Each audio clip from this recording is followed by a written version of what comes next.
En la página también se da información acerca del canal de YouTube, que tiene el título de Mirada al Mundo, _IPAZ_UGR, pero en la página de Mirada está el enlace donde se puede acceder a todas las grabaciones que hay, que son, como decía, decía antes, las 5 últimas del curso pasado fueron online, pero están subidas las 4 últimas, ya que de la primera hubo problemas técnicos. Y también están publicadas las 3 primeras de este curso. Como decía, esta es la quinta. La cuarta en los próximos días también se subirá. Como decía, bueno, la sesión de hoy, como sabéis, el futuro de las pensiones, un pacto de país. No es la primera vez que se trata el tema en Mirada. En marzo de 2019 hubo una sesión que tuvo el título del discurso sobre el futuro de las pensiones, la dignidad frente al mercado. Y paso ya directamente a presentar a la ponente Isabel Frejo Volado, que es responsable de prestaciones sociales en la Federación de Servicios de Comisiones Obreras de Andalucía, miembro del Consejo Económico y Social de Andalucía, dentro de la Comisión de Consumo, Medio Ambiente y Ordenación del Territorio. También ha sido secretaria de la Agrupación del Sector Financiero de Comisiones Obreras de Andalucía, secretaria general de Comisión Obrera en CaixaBank Andalucía, vicesecretaria general de la Federación de Servicios de Comisiones Obreras de Andalucía, etcétera, ¿no? Un bagaje de casi 30 años de representación sindical por parte de comisiones obreras, ¿no? Esta sesión iba a tener lugar inicialmente el 18 de marzo de 2020, pero como podéis imaginar tuvo que ser cancelada. Por varios días antes comenzó el confinamiento y el estado de emergencia debido a la pandemia, ¿no? Le quiero agradecer a Isabel públicamente su colaboración altruista con este espacio y también agradecer a Ramón Guirao Piñeiro, que realizó la propuesta de esta sesión, también de la posible ponente, como finalmente ha sido, y todas las gestiones que ha realizado para hacerlo posible. Decía que en la página de Mirada, en la sección de esta sesión, ahí hay 2 documentos. Uno es el informe de la Comisión Parlamentaria sobre el Pacto de Toledo, que son del orden de 140 páginas, y otro documento que son los votos particulares al informe presentados por algunos partidos. La próxima sesión, a falta de confirmación definitiva, será el jueves 25 de febrero y será una mesa redonda sobre la situación actual del corredor mediterráneo y cómo le puede afectar a Granada y su provincia y también incluso a Andalucía Oriental, ¿no? La intervención de la ponente será de poco más de 1 hora y después, como es habitual, habrá tiempo para el debate con quienes estáis asistiendo. En principio, vía chat, o sea, por tanto, por escrito, y si quedara tiempo, habría la posibilidad de algunas intervenciones orales. La idea es acabar no más tarde de las 8:15, 8:30. Vuelvo a recordaros y os pido, por favor, que desactivéis vuestro micro y vuestra cámara. Le paso la palabra a Isabel Frejo. Cuando quiera, Isabel. Muchísimas gracias, Jesús. Bueno, ante todo, agradecerte a ti y al Instituto por invitarme a participar en Miradas al Mundo. Yo lo único que espero es que mi intervención esté a la altura de los seminarios que aquí se imparten, ¿no? Me hubiese gustado que hubiese sido presencial, y tomarnos después una cerveza con las ganas que tengo de irme para Granada, pero bueno, los tiempos mandan. Abordar la lógica y la estructura del sistema público de pensiones, de nuestro sistema público de pensiones, es algo proceloso, complejo y largo. Si queremos además hacer un poco de hincapié en las fortalezas y en las debilidades que tiene o en las propuestas que se hacen desde distintos ámbitos para su modificación, además debatir un poquito de todo eso, evidentemente hace falta muchísimo más una intervención de hora y pico. Entonces he preferido enfocar esta charla en la actualidad, cogerme un poquito a la actualidad y enfocarla, como bien ha dicho Jesús, en los contenidos fundamentales del informe de recomendaciones de la Comisión Parlamentaria del Pacto de Toledo, en aquellos elementos que incorporan los presupuestos generales del Estado de este año en relación con las pensiones y, en la medida nos va llegando información por los medios de comunicación y demás en cómo está la negociación de la mesa de diálogo social sobre pensiones. Que doy por sentado, además, que los que me vais a escuchar esta tarde tenéis un interés específico en el tema y un conocimiento general de la materia. Si no fuera así y doy por sentado alguna cosa que requiere aclaración, no tenéis más que solicitarlo. Voy a intentar poneros el PowerPoint. Os pido disculpas porque voy a quitar la cámara porque esta tarde tengo problemas de conexión, no sé por qué, y con la cámara desactivada funciona esto un poquito más rápido y luego la volveremos a conectar. Voy a ver si soy capaz de conectar el PowerPoint.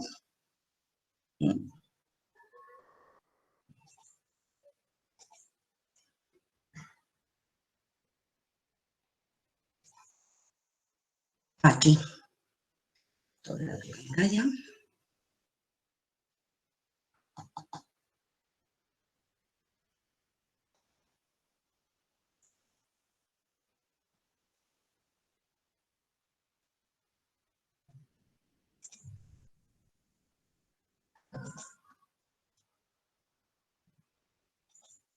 Vamos a ver, porque esto está hoy un poquito raro. ¿Se ve? Sí, sí, sí. Puedes poner en presentación completa, ¿no? A eso voy, a eso voy.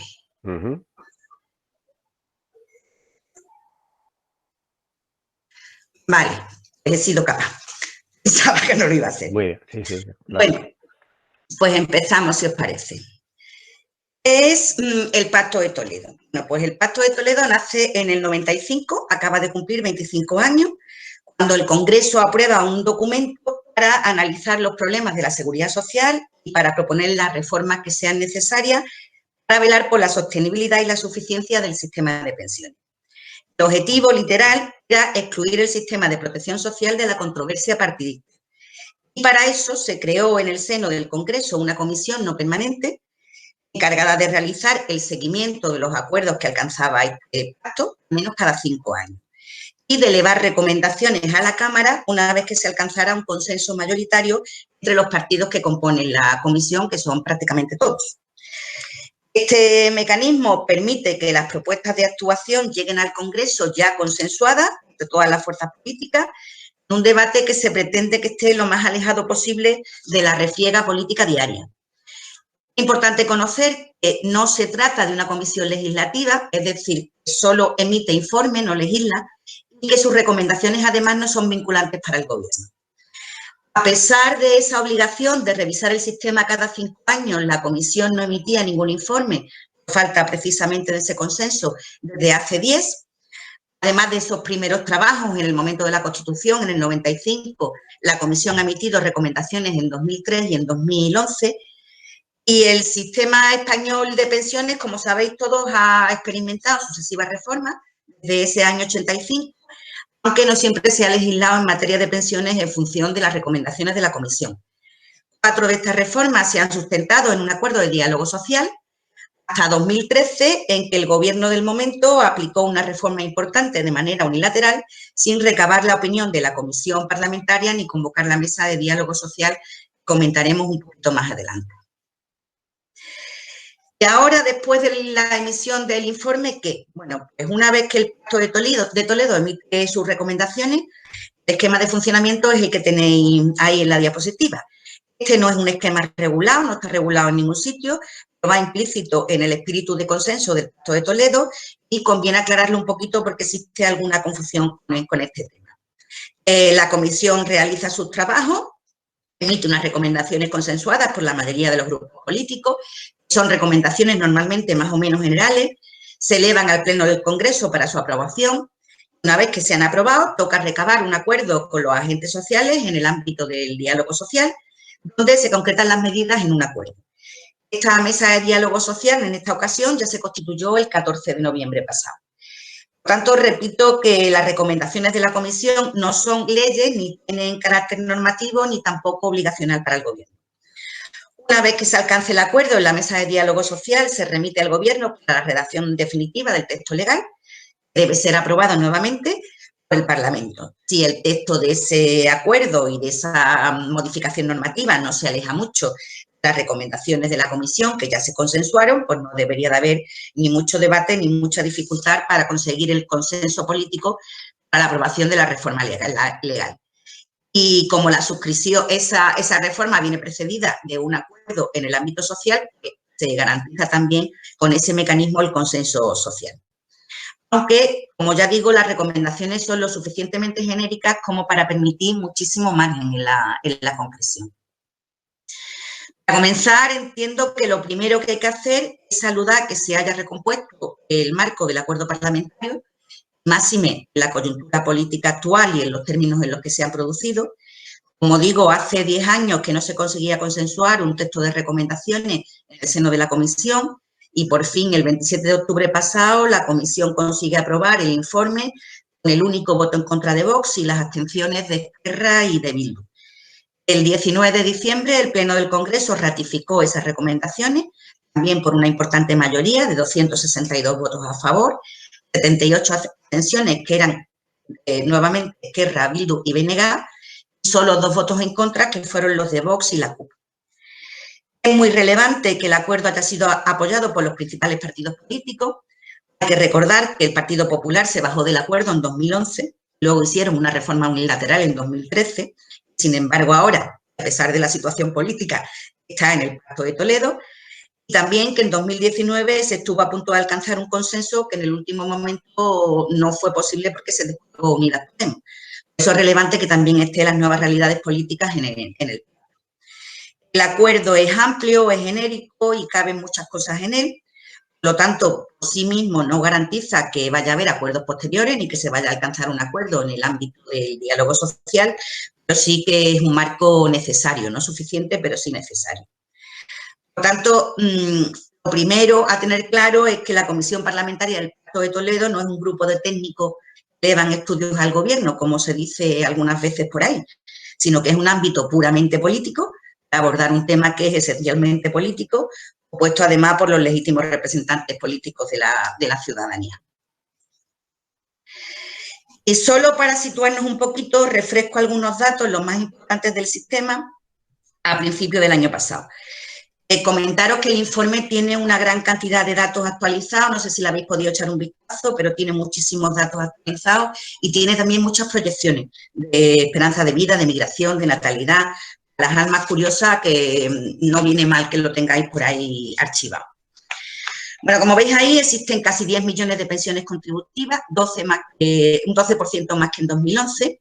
Pensionistas son algo menos, porque hay personas que cobran 2 pensiones.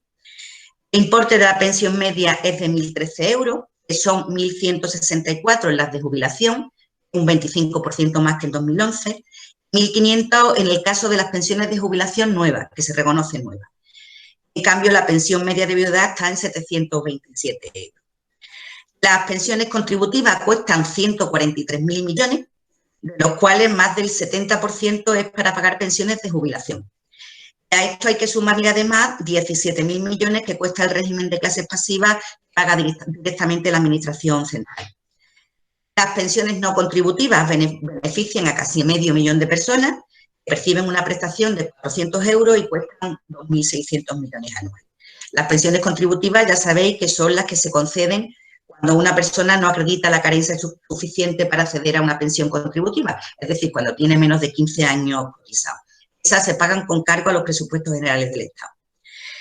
A esos 145.000 millones de pensiones hay que sumar gasto en incapacidad temporal, maternidad, prestaciones familiares, dependencia, ingreso mínimo vital y otros subsidios, que hacen un total de 167.000 millones como coste de todo el sistema de protección de la seguridad social. Luego, un dato importante, porque se está hablando mucho de él y se seguirá hablando, es que la edad efectiva de jubilación, es decir, la edad en la que realmente se jubila la gente, está en 64 años y medio, que son unos 8 meses más que en 2011. En esa diapositiva tenemos algunos datos más actualizados del informe del proyecto de presupuesto de este año de la Seguridad Social. En el ejercicio 2019, la Seguridad Social cerró con un déficit de 16.000 millones. Representa un 1,3% del Producto Interior Bruto español. Aunque ahora matizaremos un poquito más qué significa eso del déficit de la Seguridad Social. Los datos que ofrece el proyecto de presupuesto para este año indican que el gasto total en 2020 ha sido de 172.000 millones. Hay que tener en cuenta que se refiere a todo el sistema de protección social, no solo a pensiones, incluido el desempleo, incluidas las prestaciones extraordinarias de la COVID, y prácticamente es el mismo gasto que se prevé para 2021. Como se ve ahí en ese cuadro, las transferencias del Estado en 2020 han sido superiores a 30.000 millones.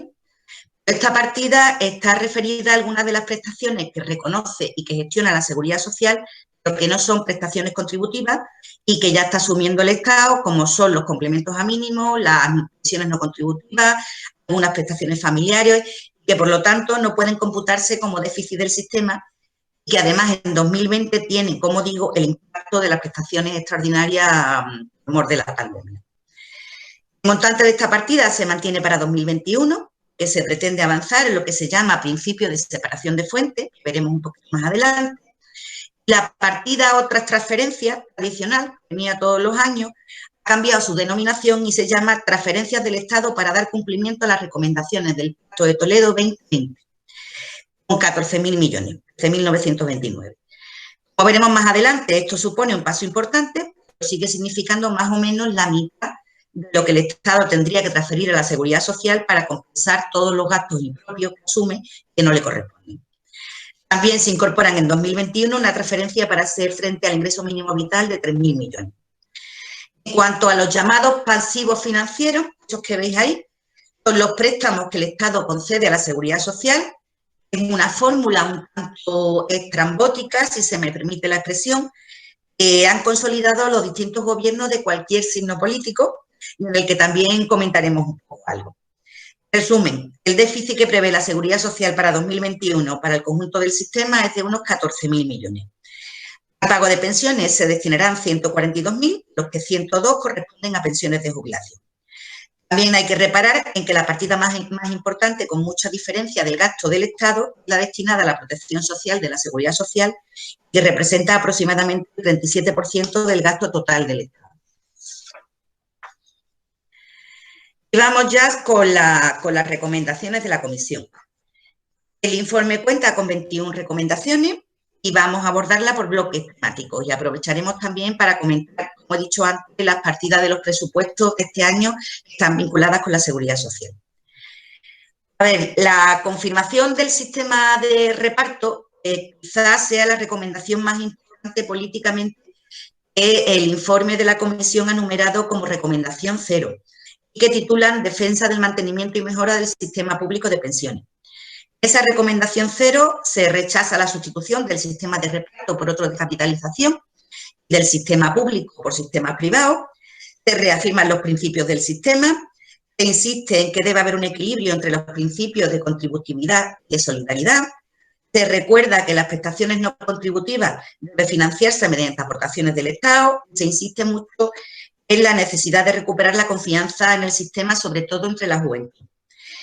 Esta primera recomendación o recomendación previa es bastante genérica, es muy importante, que refuerza los principios del modelo y plantea la necesidad de financiación mixta. Por financiación mixta hay que entender que la Seguridad Social no puede financiarse únicamente con cotizaciones, que el Estado tiene que hacer frente a los gastos no contributivos o incluso realizar transferencias extraordinarias cuando haga falta a los gastos contributivos, porque el Estado es el garante del modelo y las pensiones son un derecho sujeto. La financiación mixta no tiene nada que ver con un modelo público-privado. En absoluto se plantea o se insinúa que para que el sistema sea solvente hay que complementarlo con sistemas privados, que haya que sustituir el modelo público por otro público-privado, sino que más bien se dice todo lo contrario.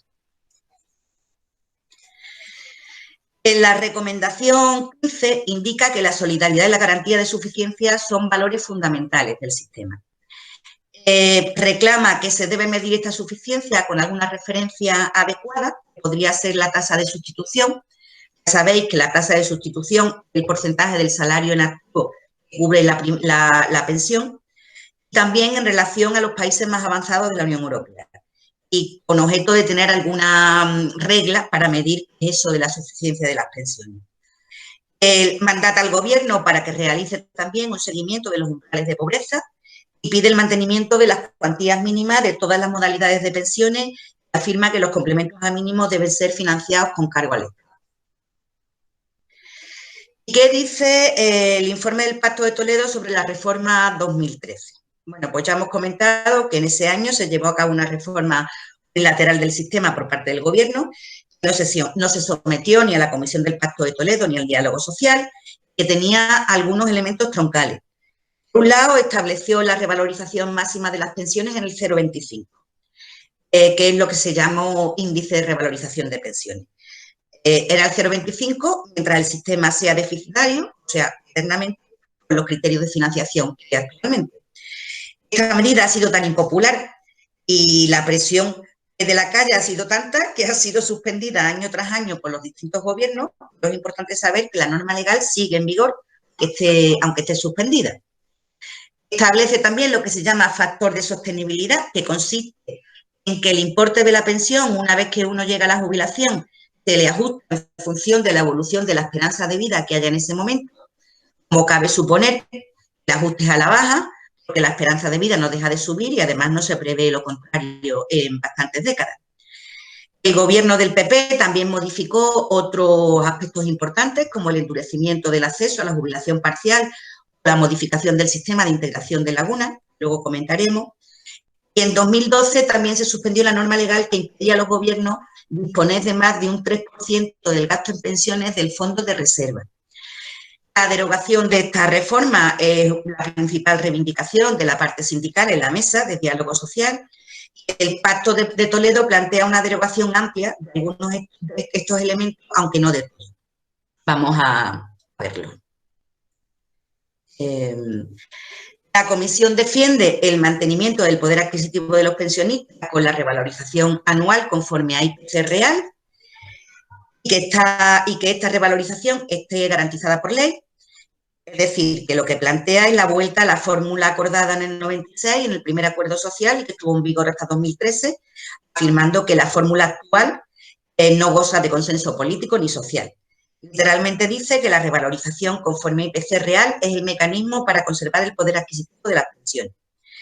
IPC real tenemos que entender que la Comisión se refiere a que si el IPC previsto anticipado a los pensionistas queda por debajo del IPC general del año, existe un mecanismo de ajuste, lo que los pensionistas han llamado toda la vida la paguita de enero, para evitar pérdida del poder adquisitivo. Es decir, lo que plantea es la vuelta al mecanismo existente anterior. Pero está aún por definir si se sigue tomando como referencia el IPC del mes de noviembre, como hasta ahora, en el cierre del año, o el IPC medio de todo el ejercicio, o si se tienen en cuenta otros factores adicionales.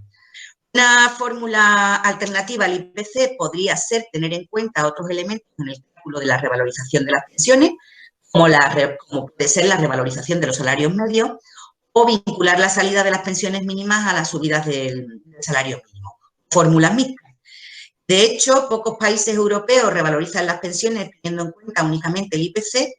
Muchos lo hacen conforme a la evolución de los salarios o una combinación entre salarios y precios. Pero para no confundir, dejar claro que las recomendaciones del Pacto de Toledo no se hace referencia a fórmulas alternativas distintas al IPC. El informe de recomendaciones también indica que resulta adecuado el mantenimiento y mejora de las pensiones mínimas. También se establece que cualquier subida por encima del IPC la sufrague el Estado, por ejemplo, unas subidas superiores de los complementos a mínimo o de las pensiones mínimas, las no contributivas. Y en relación a los presupuestos generales de este año, contemplan la revalorización de las pensiones contributivas en un 0,9%. Con esa revalorización, la pensión media de jubilación sube a 1.177 euros, que es una cifra histórica, la media de viudedad a 734. La revalorización de las pensiones no contributivas, que se incrementan el doble, en el 1,8, se sitúa en 403 euros, la no contributiva, son 5.639 euros anuales, que es un importe que queda aún muy lejos, bastante lejos de la referencia para el riesgo de pobreza, que son 9.009 euros al año. Las pensiones mínimas son 0,9, como el resto, se sitúan entre los 600 y los 650 euros. Entre las pensiones mínimas hay 2,3 millones que necesitan complementos a mínimo es el que se aplica a una pensión contributiva cuando el cálculo la deja por debajo de la pensión mínima establecida, que también se sufraga con aportaciones del Estado. El ministro Escrivá ha dejado caer por ahí que las pensiones no contributivas podrían integrarse en el ingreso mínimo vital, que según él ofrece una cobertura mayor y que reduciría el montante de los gastos en pensiones, pero no parece que haya presentado ninguna propuesta concreta al respecto, más allá de la simple declaración. Los presupuestos generales incorporan también la revalorización del IPREM en un 5%. Sabéis que el IPREM, el indicador público de renta de efectos múltiples, ha acumulado una pérdida del poder de compra del 10,4%, porque durante la crisis financiera ha estado congelado. Hay que recordar que este índice sirve como referencia para calcular el importe de ayudas, de subvenciones, de subsidios, y pasa de 565 a 583 euros. La cuantía de muchas prestaciones asistenciales está fijada en el 80% del IPREM, por lo que estas prestaciones pasan de los 430 euros a los 452. Es el incremento más relevante de toda la historia del IPREM desde que se estableció en 2004 y, a pesar de ello, sigue estando bastante lejos también del umbral de riesgo de pobreza. También se utiliza para calcular el límite máximo de renta para acceder a estas ayudas, para acceso a viviendas de VPO, para bono social eléctrico, ayudas de alquiler, para rebaja del IVA, en fin, que es una referencia que tiene bastante importancia social. Ahí tenéis lo que comentaba antes, la referencia que utilizan los países europeos para la revalorización de sus pensiones. Como se ve, solo 4 países utilizan los precios y muchos utilizan una combinación de precios y salarios. En declaraciones recientes del ministro ha manifestado también que habrá que tener en cuenta los años con IPC negativo para la revalorización de las pensiones. Es decir, los años que haya IPC negativo, el ajuste de enero, en lugar de la paguita de enero, será una reducción del importe de la pensión. No sé yo si será muy popular esa medida, si le compensará al ministro. Parece ser que ha presentado una fórmula novedosa para el cálculo de la revalorización en la mesa de diálogo social, compleja y que no le gusta mucho a los sindicatos. En cualquier caso, el ministro ha declarado que pretende que sea una de las primeras medidas que se adopte. La integración de lagunas, que fue otro de los temas que se tocó en esa reforma de 2013, es un aspecto que suele pasar desapercibido, pero que tiene mucha importancia, sobre todo para las personas con carreras de cotización que sufren interrupciones. En su mayoría son mujeres. Y, por tanto, tiene mucho impacto en brecha de género en pensiones. Como sabéis, la pensión se calcula con los años cotizados previos a la jubilación. Este año estamos en los últimos 24 años, porque la reforma de 2011 amplió el periodo de 15 a 25, que aplicaba progresivamente, serán 25 años el año que viene. Pero en este periodo puede haber años en los que una persona no tenga ningún tipo de cotización. Hasta la reforma de 2011 esas lagunas se cubrían con la base mínima. El acuerdo de 2011 permitía que los primeros años se pudieran cubrir además con cotizaciones propias no utilizadas, que ponían que lógicamente eran superiores a la mínima. Sin embargo, esta mejora también se eliminó en 2013 de forma unilateral, se endureció la fórmula, dejándola incluso peor que la regulación previa a 2011. A partir de 2013 solo se rellenan con base mínima los 48 primeros meses sin cotización y el resto va al 50% de la mínima. La comisión ha tomado nota de este tema, resalta la incidencia que el fenómeno de tener lagunas en la carrera de cotización tiene sobre la brecha de género y demanda la necesidad de corregir la situación actual. En cuanto al fondo de reserva, se crea con la reforma de 2001 para recoger los superávit del sistema que hasta ese momento se traspasaban en el Estado. Además, el sistema era excedentario de manera habitual. Su regulación establecía, además, unos límites máximos de disposición, como he comentado antes, en caso de que hubiese que utilizarlo, era el 3% del gasto en pensiones, que eso representa unos 3.500 millones de euros al año como máximo de disposición aproximadamente. Pero desde 2012 los distintos gobiernos, también de distintos signos políticos, han ido suspendiendo esta norma, han utilizado el fondo sin respeto ninguno a esos límites. Este fondo se ha utilizado a veces para hacer frente a las reducciones de recaudación como consecuencia de políticas de empleo en determinados sectores, de rebajas de cotizaciones. Pero no es cierto lo que a veces se comenta también por ahí, de que el fondo de reserva sea usado para algo distinto que el pago de pensiones, aunque no se han pagado gastos de defensa ni nada que se le parezca, pero sí ha financiado gastos no contributivos que correspondía financiar a él. La comisión resalta la utilidad del fondo para desequilibrios puntuales, pero dice que no debe utilizarse como se ha hecho para problemas estructurales. También indica que hay que retomar la práctica de revertir todos los excedentes al fondo sin límite alguno y establecer límites duros para su disposición. Como digo, ya existen, lo que ocurre en la Ley General de la Seguridad Social, lo que ocurre es que han sido vulnerados por los distintos gobiernos. Por lo tanto, lo que tendría que haber recomendado la comisión es respeto a la norma actual y no su modificación. Ahí tenéis la evolución del fondo de 2012 a 2019. Pero no me he resistido a poner también este cuadro del propio informe de la comisión, en el que se pueden ver las aportaciones y las disposiciones anuales desde su creación.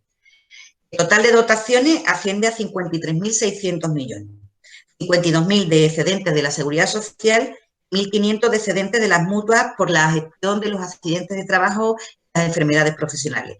Porque esta prestación históricamente es sedentaria y sigue siendo sedentaria, básicamente porque hay una infraprotección de las enfermedades profesionales en este país, muchas, la mayoría, se derivan a enfermedad común.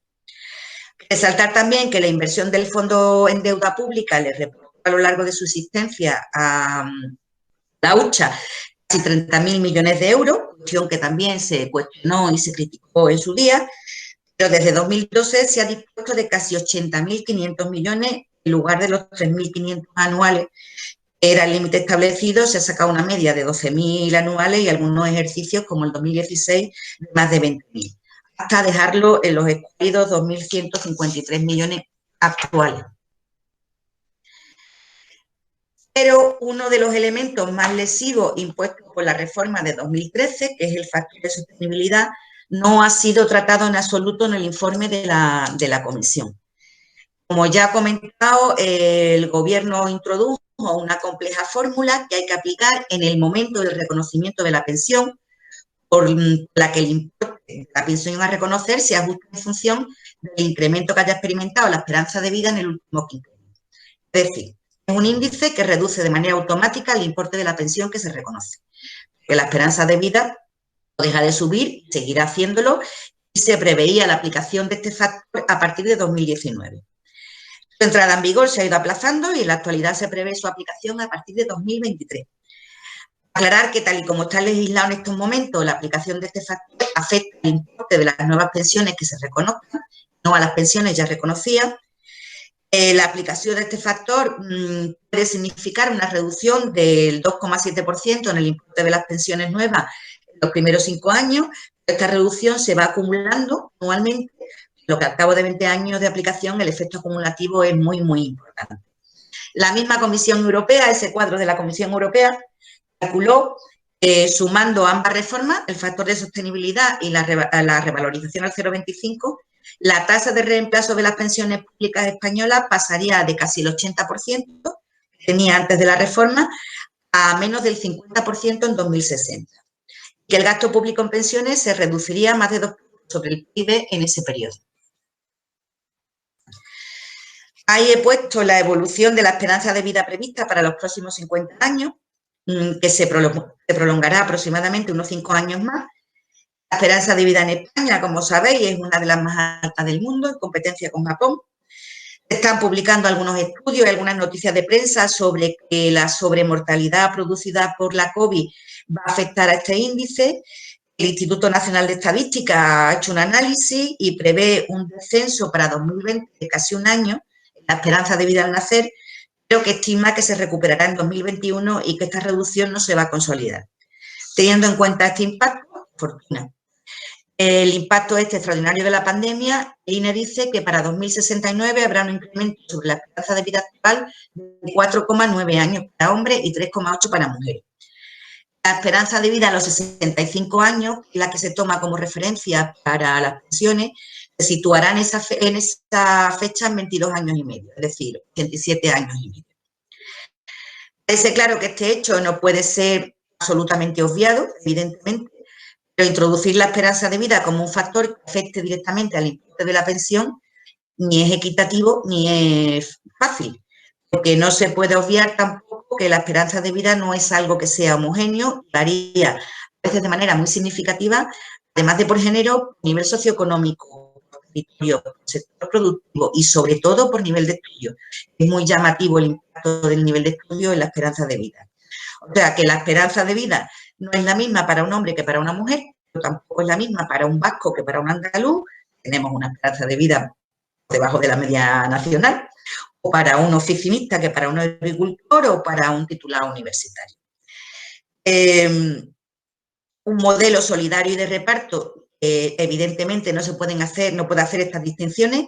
El asunto, por lo tanto, hay que abordarlo desde la globalidad de todos los parámetros que inciden en el sistema, incluidos los ingresos, no solo con una reducción automática del importe de la pensión que va a percibir cada uno. Volviendo al factor de sostenibilidad, ahí tenéis también en el otro cuadro los países del entorno que ya tienen previsto incluir este factor en los sistemas de pensiones.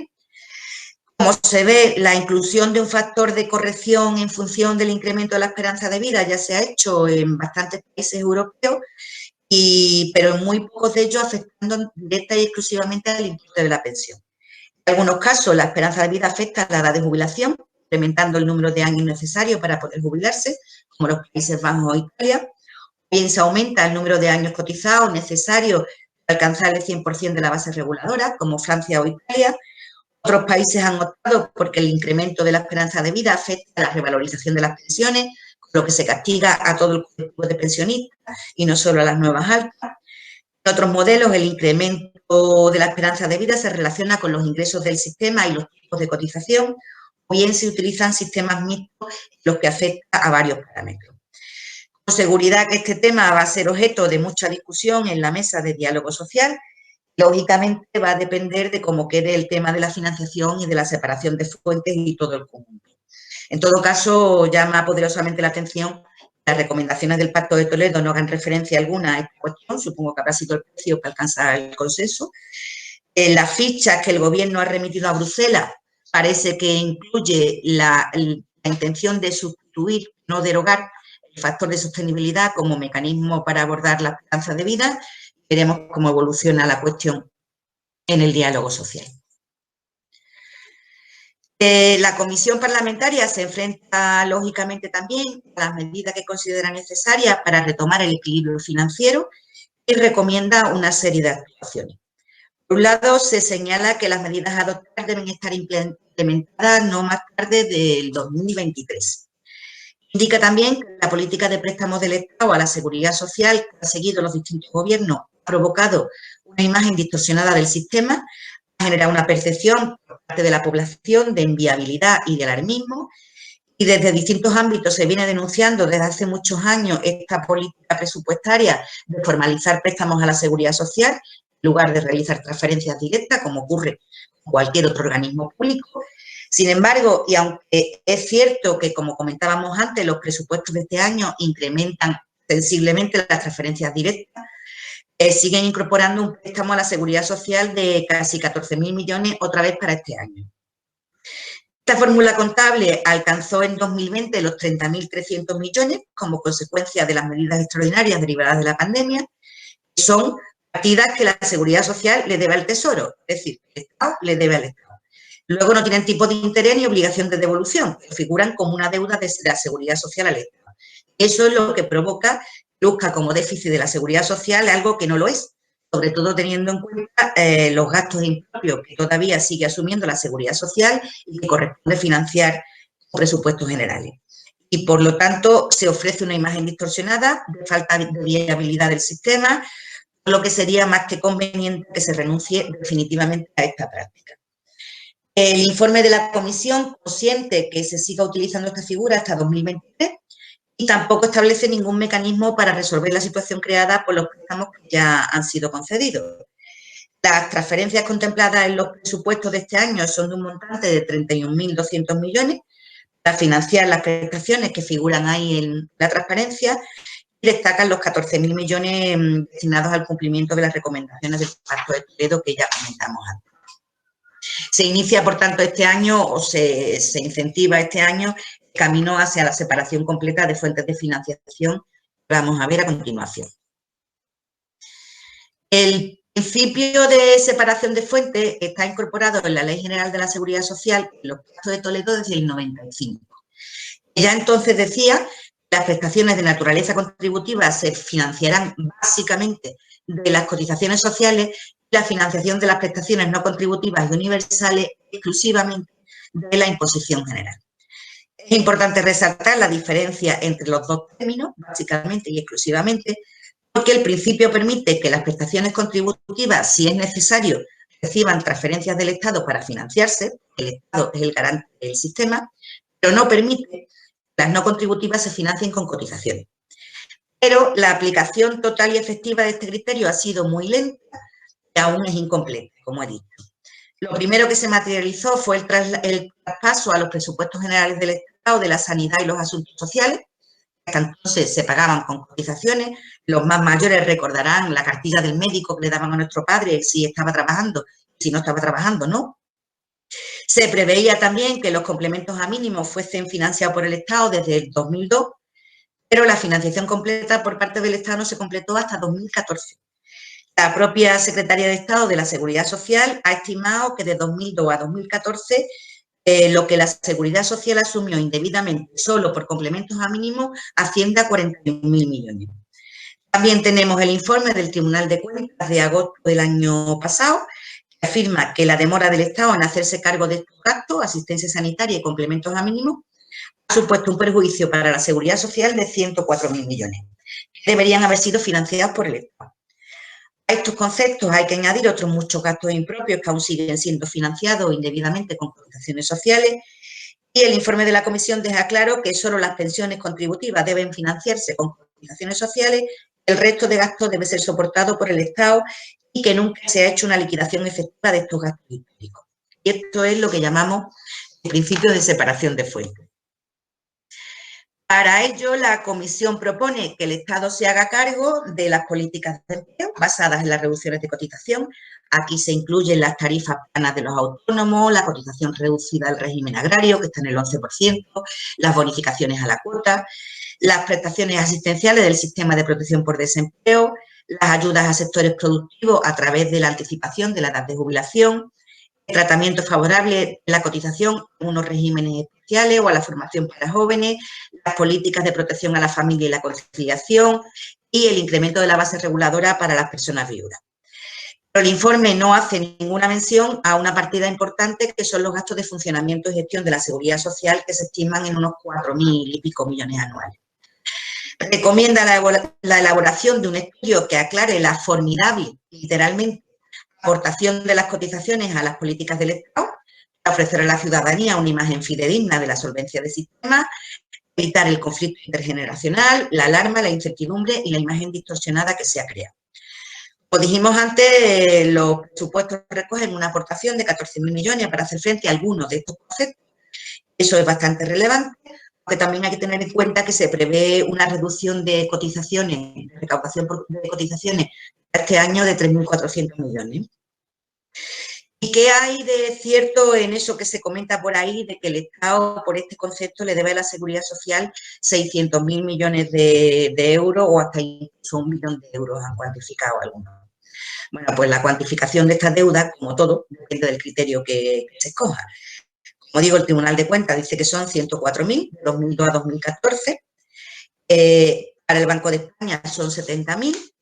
Si se le suma a todo eso los excedentes históricos, la Seguridad Social traspasaba al Estado antes de la creación del Fondo de Reserva, los gastos impropios que aún sigue asumiendo la Seguridad Social, pues hay quien habla de eso, de 550.000 millones aproximadamente. Sería un gran avance que el Estado realmente asuma todos estos gastos impropios que ahora mismo sigue soportando la Seguridad Social y que lo haga en un plazo razonable. Como se ve en ese cuadro, que es del AIREF, asumido por el Ministerio de Seguridad Social, esos gastos impropios se elevan hoy por hoy a 23.000 millones. Mientras que el déficit del sistema previsto para 2023, según la propia Seguridad Social, son 14.000 millones. Lo que con esa medida no solo se acabaría con el déficit, sino que el sistema generaría excedentes para el fondo de reserva para hacer frente a una buena parte del incremento de gastos de mediados de siglo provocado por el efecto demográfico, el efecto del baby boom. Y, sobre todo, se dejaría de hablar, por fin, de un modelo deficitario e insostenible. A mí me parece que es bastante improbable que se vaya a producir la devolución, ni siquiera parcial, de esa deuda, pero ya es importante que quede constancia de la misma y que se cuantifique con rigor. Y también habría que extender este principio de separación de fuentes al sistema de desempleo, que paga con cotizaciones, prestaciones asistenciales, políticas de empleo por alrededor de unos 10.000 millones de euros al año. En 2019 los ingresos por cotizaciones al desempleo doblaban el gasto en prestaciones contributivas, porque en 2012 se llevó a cabo también una reforma unilateral del sistema de desempleo, rebajó sensiblemente su nivel de protección, pero sin embargo ese superávit no va a ningún fondo de reserva, sino que se gasta en políticas activas de empleo o se pagan prestaciones asistenciales, cuando debería aplicarse a mejorar las actuales coberturas. Como veis ahí, según un informe de la Comisión Europea, con datos del 2016, la aportación del Estado para pagar pensiones cubre el 14,4% del gasto total del Estado, frente al 26,6% de Francia, el 37,2% de Alemania o el 50% de Grecia. De esa manera, el sistema de pensiones español se le juntan dos cuestiones: una gran cantidad de gastos sufragados por cotizaciones sociales y una menor aportación estatal. Ahí que hasta ahora se haya visibilizado un déficit mayor que el de otros países. El cuadro de abajo es el de la presentación del ministro Escrivá ante la Comisión del Pacto de Toledo y se prevé un déficit para 2023 del 1,4% del PIB, 20.200 millones, pero que los gastos impropios que asume la Seguridad Social ascenderán a 23.000, son 2.700 millones más que el déficit y anualmente a la hucha de las pensiones para enfrentar el siguiente reto. Con esta medida solo no es suficiente porque, como digo, tenemos por delante el reto del impacto demográfico, que volverá a generar déficit en el modelo contributivo hasta mediados de siglo. Después de mediados de siglo, la inflexión será justo la contraria. Por tanto, se debería de actuar en otras palancas de ingreso del sistema, así que vamos a ver qué dice el Pacto de Toledo en relación a los ingresos. Sobre la posibilidad de destopar o incrementar la base máxima de cotización, actualmente en 4.070 euros, para aumentar los ingresos, la Comisión no concreta ninguna medida expresa, a pesar de que en España hay 24.000 millones en salarios que están exentos de cotización por superar la base máxima. De haber cotizado, aportarían casi 7.000 millones anuales al sistema. Además, no hay que pensar que hablamos solo de directivos, hablamos de más de 2.300.000 personas concentradas en determinados sectores con mayor nivel salarial. El Pacto de Toledo se limita a una referencia inconcreta en el sentido de que la base máxima y la pensión máxima deben guardar un equilibrio y que la relación entre ambas debe establecerse legalmente de forma estable y clara. Los presupuestos de este año tampoco acometen ese tema y por tercer año consecutivo se congela la base máxima. Parece que en las fichas remitidas a Bruselas se incorpora la intención de actuar sobre la base máxima de cotización, aunque no se puede dejar de lado que un incremento de la base llevaría aparejado también un incremento de la pensión máxima, por lo que habría que asegurarse de que la medida mejora los ingresos del sistema realmente y que a largo plazo no los empeora. El siguiente elemento que tiene efectos en el equilibrio del sistema es el impacto de la digitalización, un asunto de gran importancia. Incluye referencias a la calidad del empleo y reconoce la necesidad de actuar frente a las nuevas realidades como las plataformas digitales, la economía informal, los falsos autónomos, los autónomos dependientes, el trabajo esporádico, marginal y la infracotización. Para eso plantea evitar la precariedad, garantizando unas condiciones laborales dignas, reforzar los mecanismos contributivos y buscar mecanismos innovadores para complementar las cotizaciones y diversificar las fuentes de financiación de la seguridad social. Esto de los mecanismos innovadores lo ha traducido alguna prensa como que se apuesta por imponer impuestos a los robots. Pero no es exactamente eso lo que dice el informe. Podría significar también imponer una tasa finalista a la tecnología, incrementar los impuestos por actividad a las grandes plataformas tecnológicas o cualquier otra fórmula. En los presupuestos de este año se incorpora un nuevo impuesto digital que se ha dado en llamar tasa Google, que gravará al 3% determinadas operaciones digitales de las grandes compañías, con el que se esperan recaudar unos 1.000 millones anuales. Aunque la genérica recomendación de la Comisión en este ámbito va mucho más allá y requeriría una revisión profunda y general de la estructura de nuestro mercado laboral y de nuestro modelo fiscal.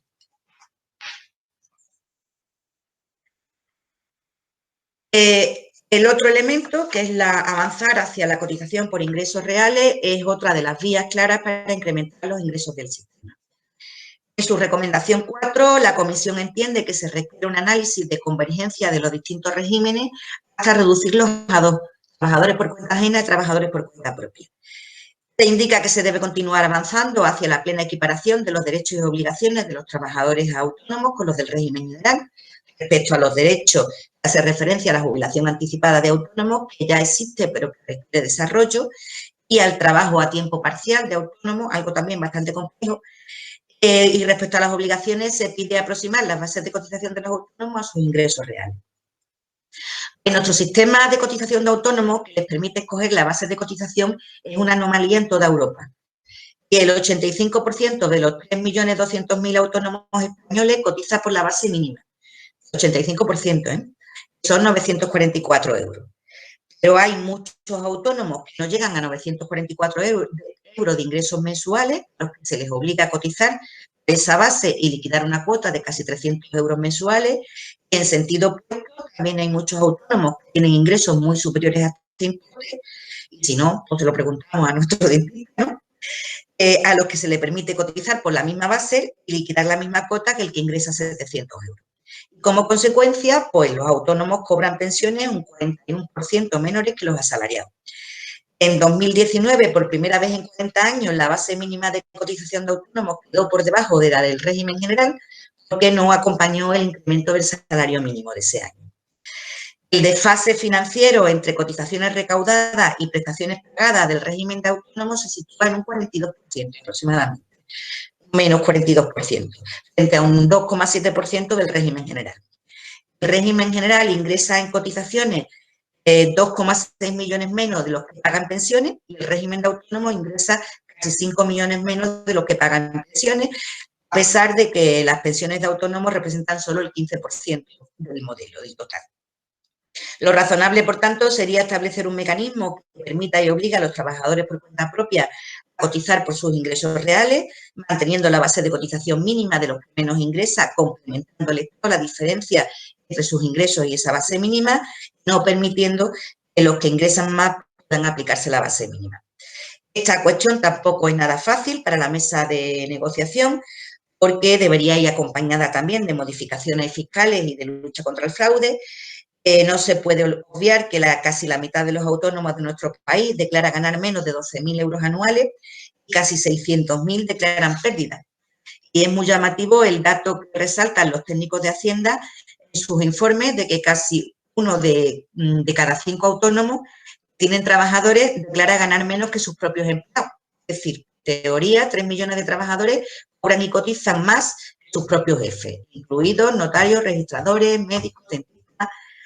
En fin, el ministro ha anunciado varias veces que están estudiando un sistema por tramos, y aunque la mayoría de las asociaciones de autónomos se manifiesta a favor de la medida, posiblemente se van a plantear resistencia por parte de algunas, como ATA, que pretenden que se excluya de esta medida a los autónomos societarios, que son casi 1 millón. También plantea la Comisión la necesidad de revisar el trato favorable de los sistemas especiales y de avanzar en la convergencia del sistema de clases pasivas, que afecta a funcionarios, militares, registradores y cargos públicos. El clases pasivas es un sistema a extinguir y desde enero del 2011 los nuevos funcionarios se integran en el régimen general. Tiene algunas particularidades con respecto al régimen general. Hay unas 700.000 personas ahora mismo en ese régimen y también se han revalorizado sus pensiones en el 0,9.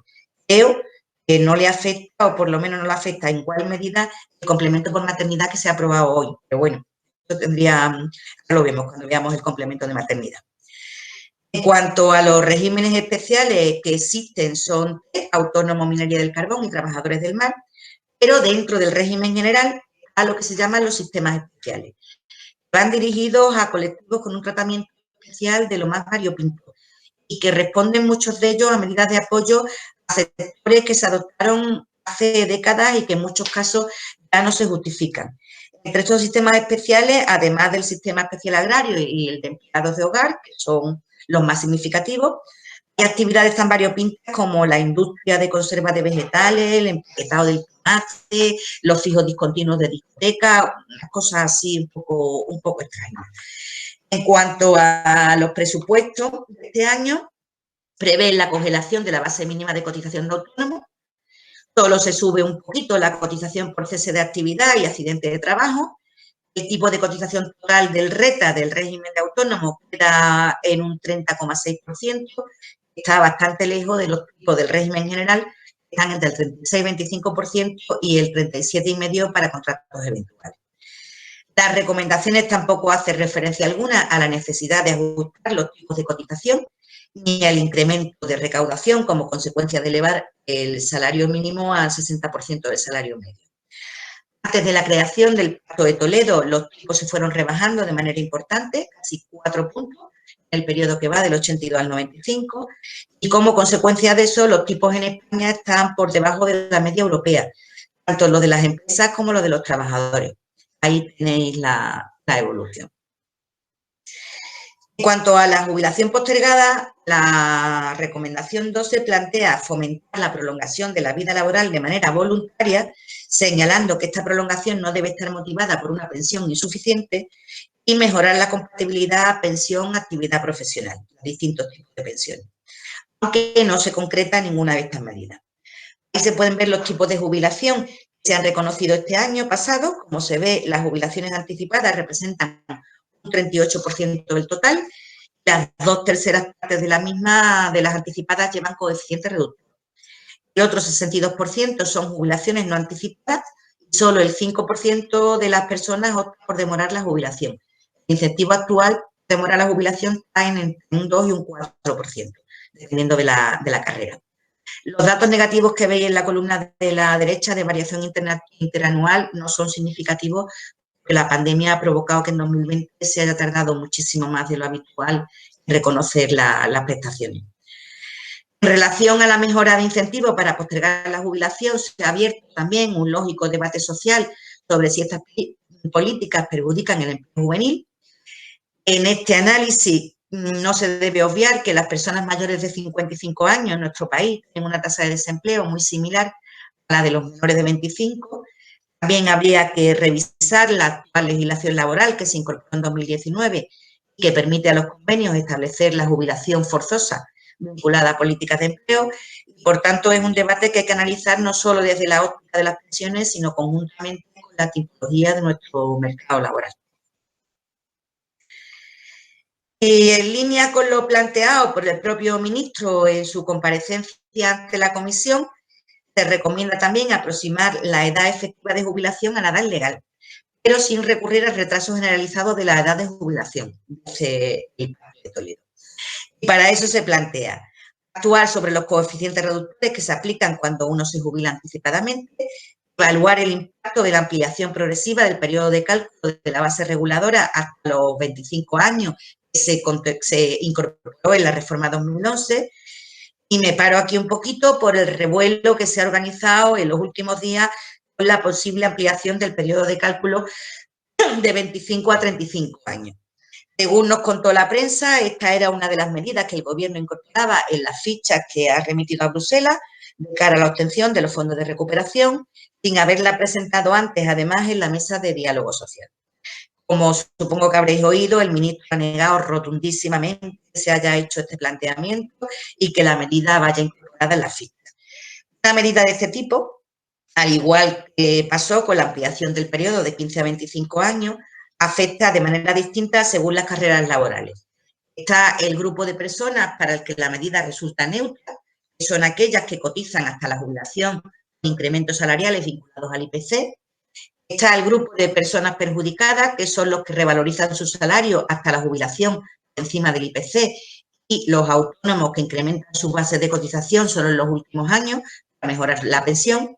Están también las personas beneficiarias de una medida de este tipo, que son los que son expulsados del mercado laboral en edades avanzadas o sufren una merma salarial o revalorizar los salarios por debajo de IPC. El informe económico financiero de los presupuestos de la Seguridad Social dice que el 71,2% de las personas que acceden a la pensión lo hacen con más de 35 años cotizados y, por tanto, una medida como esta requeriría analizar muy bien los impactos en los distintos colectivos, porque además no es lo mismo calcular la pensión con los últimos 35 años cotizados, que, por ejemplo, poder elegir los mejores 35 años de toda la vida laboral. De cualquier forma, hay que dejar claro que el Pacto de Toledo no recomienda subir el periodo de cómputo, sino que pide evaluar el impacto que ha tenido el incremento paulatino de la reforma de 2011. Incluso contempla la posibilidad de escoger los años más favorables de la carrera de cotización. También solicita evaluar el impacto que ha provocado la ampliación del periodo exigible para alcanzar el 100% de la pensión, que actualmente son 36 años y que serán 37 en 2027.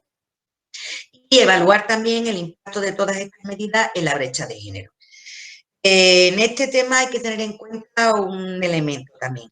La edad legal de jubilación para 2021 está en 66 años. Van a ser 67 en 2027 cuando se complete la reforma de 2011. Está en 66 años si no se acreditan 37 años y 3 meses cotizados. En 2027 serán 38 y medio.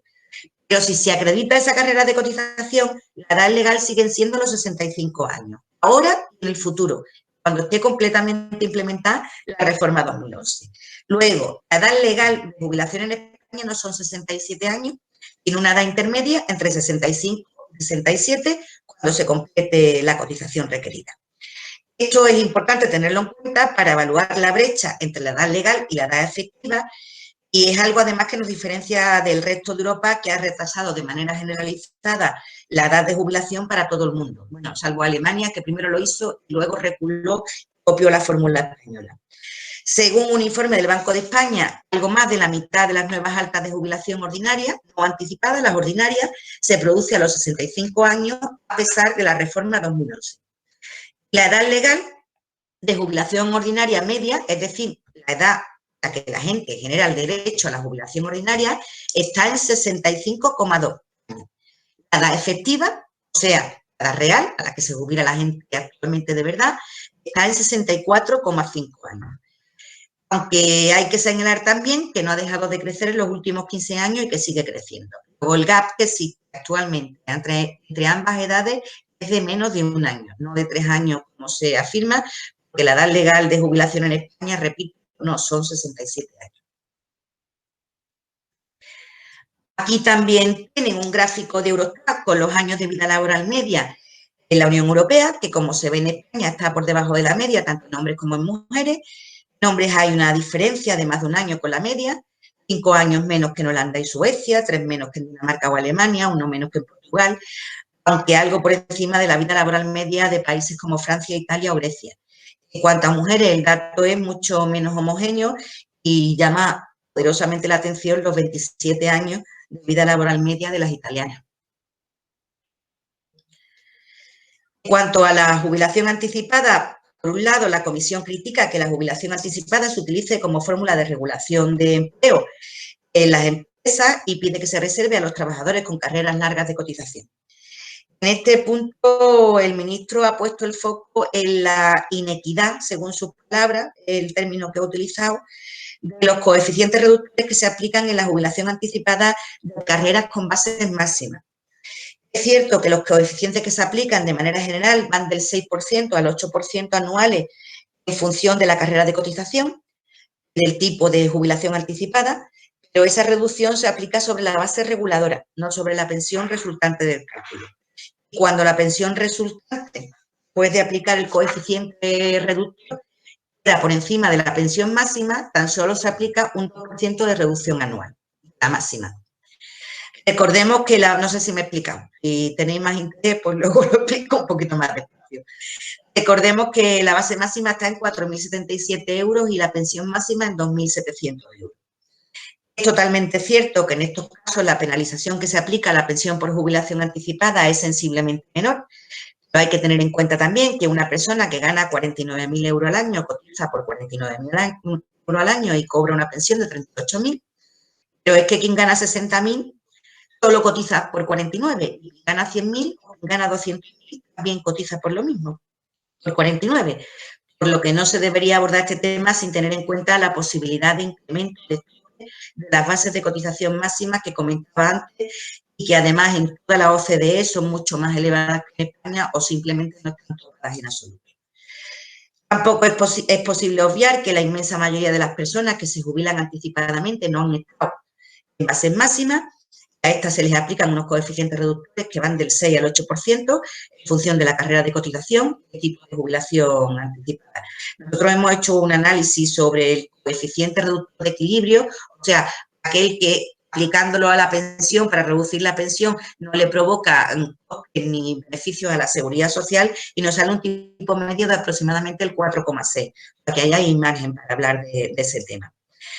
De cualquier forma, para abordar este asunto es imprescindible un estudio riguroso que analice dónde está ese equilibrio financiero. También hay que tener en cuenta, no se puede olvidar, el singular fenómeno de expulsión de nuestro mercado laboral de las personas con más de 55 años, que convierte en muchos casos la jubilación anticipada no en una opción, sino en una necesidad. Veremos cómo evoluciona esto, porque existen muchas presiones para endurecer la jubilación anticipada. Además, es la misma línea que siguen las recomendaciones de la Unión Europea, que estarán no vinculadas a los fondos de recuperación, pero que ya están siendo implementadas por la mayoría de los países del entorno. Es decir, la Unión Europea no la exige, pero la espera. Hay también una demanda social muy amplia para no penalizar en absoluto las jubilaciones anticipadas con 40 años o más cotizados. La respuesta que da el informe de la Comisión a este punto es un poco salomónica y tan solo le pide al Gobierno que en un plazo de 3 meses analice los costes y la equidad de los coeficientes reductores que se aplican actualmente para la jubilación anticipada. Y por último, en cuanto a la jubilación parcial, tampoco se tocan las recomendaciones de la Comisión. Se creó esta fórmula en 2001 y tuvo un tremendo éxito, porque es la única modalidad de jubilación anticipada que está vinculada a la generación de empleo, a la formalización de un contrato de relevo, lo que en su momento generó bastante empleo nuevo, pero en 2012 el Gobierno la restringió sensiblemente, haciéndola prácticamente inviable, encarecer mucho los costes para las empresas. Y la prueba está en el bajísimo número de jubilaciones parciales formalizadas el año pasado, a pesar de que en 2018 se habilitó una excepción para la industria manufacturera que podía seguir aplicando la regulación anterior. Y para curiosos, ahí he puesto los datos de números e importes medios de las jubilaciones anticipadas y no anticipadas. Son datos de agosto 2020 con y sin coeficientes reductores. El informe dedica también una recomendación a la situación de las mujeres y la seguridad social. La brecha de género en pensiones se sitúa alrededor de un 30%. Por eso la Comisión resalta la necesidad de adoptar medidas estructurales para ir eliminando esa brecha y propone actuar sobre las prestaciones de riesgo, de embarazo y lactancia, las lagunas de cotización, la integración plena del sistema de empleados de hogar y la adaptación de la legislación del tiempo parcial. No se ha adaptado a lo mandatado por el Tribunal de Justicia de la Unión Europea para considerar los periodos en tiempo parcial con el mismo cómputo que los de tiempo completo. La Comisión no hace ninguna referencia al complemento por maternidad actual que se creó en 2016. Esta norma también fue adaptada de forma unilateral por el Gobierno en 2016. Estaba dirigida a premiar la aportación a la natalidad de las mujeres, solamente para las mujeres, incrementaba la pensión en un 5% para las madres con 2 hijos, un 10% con 3 y un 15% con 4 hijos o más. Esa norma tenía un diseño totalmente defectuoso, se le advirtió al Gobierno, pero no hizo caso, y ese diseño defectuoso ha llevado que el Tribunal de Justicia de la Unión Europea le haya reconocido a un señor el mismo derecho, entendiendo que los hombres también aportan a la natalidad del país. La ampliación de esa medida a todas las personas con 2 o más hijos significaría que la medida no solo no reduce la brecha de género, sino que la amplía, porque las bases de cotización de los hombres son mayores que las de las mujeres. Y la norma no se había corregido hasta ahora. Ayer mismo el Consejo de Ministros aprobó una modificación de esta norma, este complemento que ya está vinculado a la reducción de la brecha de género en pensiones y no a la natalidad. Se han mejorado el colectivo de cobertura y se han mejorado también los importes. Si queréis más detalles, pues si hay tiempo, ahora lo vemos con un poquito de más detalle. Está ya aprobada esa modificación. En cuanto a la viudedad de la orfandad, la comisión, la recomendación establece que tienen que reformularse las pensiones de viudedad y de orfandad, pero deja claro que manteniendo su carácter contributivo, porque también circulan planteamientos que pretenden enviar las pensiones de viudedad al sistema asistencial. El Pacto de Toledo no lo hace. Sugiere varias vías: actuar sobre los criterios de acceso, aunque no dice cómo, llevar la base reguladora, eliminar las discriminaciones por no existir vínculo matrimonial previo. Actualmente se le exige a las parejas de hecho cumplir un requisito de renta que no se le exige a los matrimonios, ampliar la pensión de orfandad hasta los 25 años y ordenar todas las prestaciones familiares del sistema actual, traspasar las que correspondan al ámbito asistencial. Y también se aborda el polémico tema de los sistemas complementarios. Se dice que es necesario impulsar los planes de pensiones de empleo sustentados en el marco de la negociación colectiva, lo que se ha dado en llamar segundo pilar. En cuanto al tercer pilar, que son los planes individuales, los que uno contrata en un banco, dice que su gestión debe ser más transparente y critica las elevadas comisiones. Es decir, la comisión no apuesta por sustituir el sistema público por planes privados, ni nada que se le parezca. Únicamente indica que, puesto que la Constitución para la existencia de sistemas complementarios de pensiones, es mejor apostar por los que están sustentados en la negociación colectiva sin que literalmente en ningún caso sirvan para sustituir las pensiones públicas. Los presupuestos de este año también han abordado el tratamiento fiscal de las aportaciones a los planes de pensiones.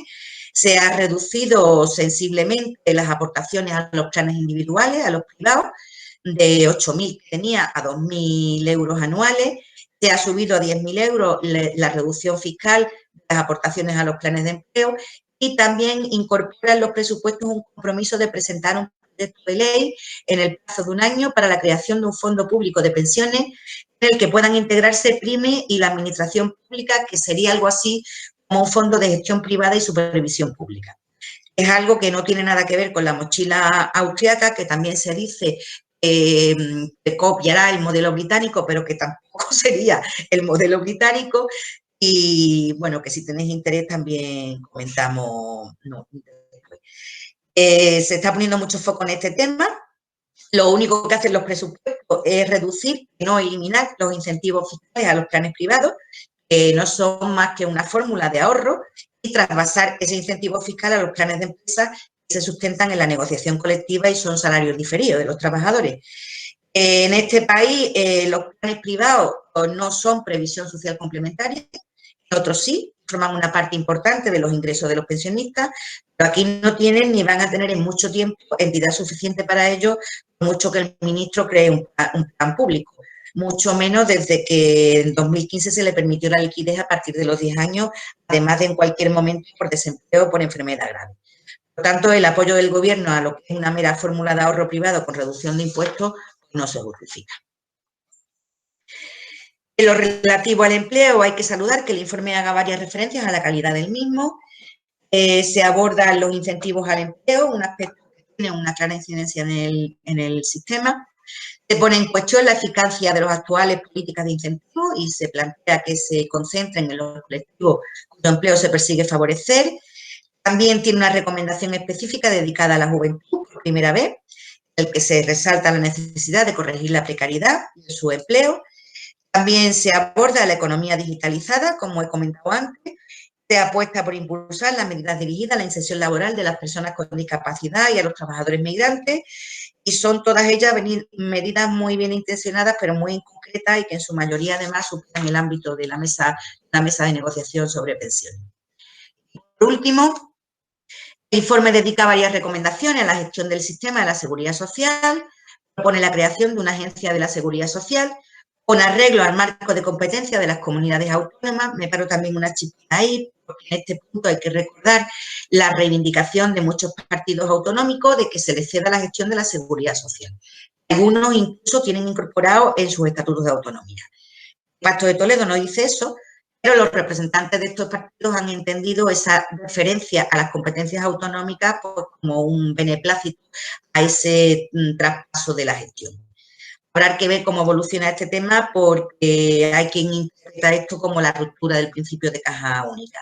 Y este tema también está vinculado a la gestión del ingreso mínimo vital que ya está recogido por vulnerar las competencias autonómicas.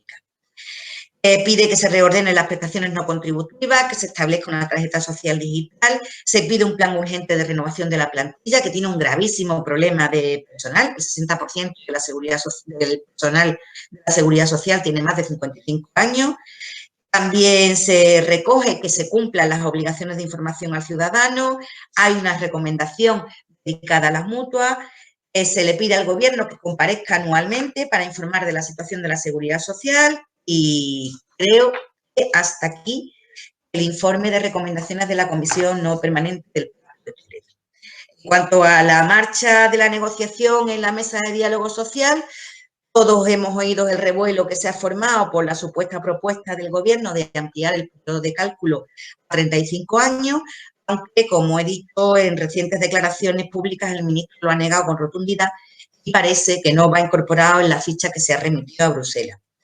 El ministro ha realizado también declaraciones en las que ha indicado que su intención es acometer la reforma en 2 fases. La primera medida será la modificación del complemento de maternidad, que, como he dicho, ya se aprobó ayer. Pocas semanas después, se aprobó ayer sin acuerdo en la mesa previo. Se ha estado discutiendo la modificación de este complemento en la mesa de diálogo social, pero no se ha suscrito ningún acuerdo formal, ¿vale? Pocas semanas después quiere llevar al Congreso la garantía de mantenimiento del poder adquisitivo de las pensiones, aunque defiende que es necesario tener en cuenta los años de IPC negativo.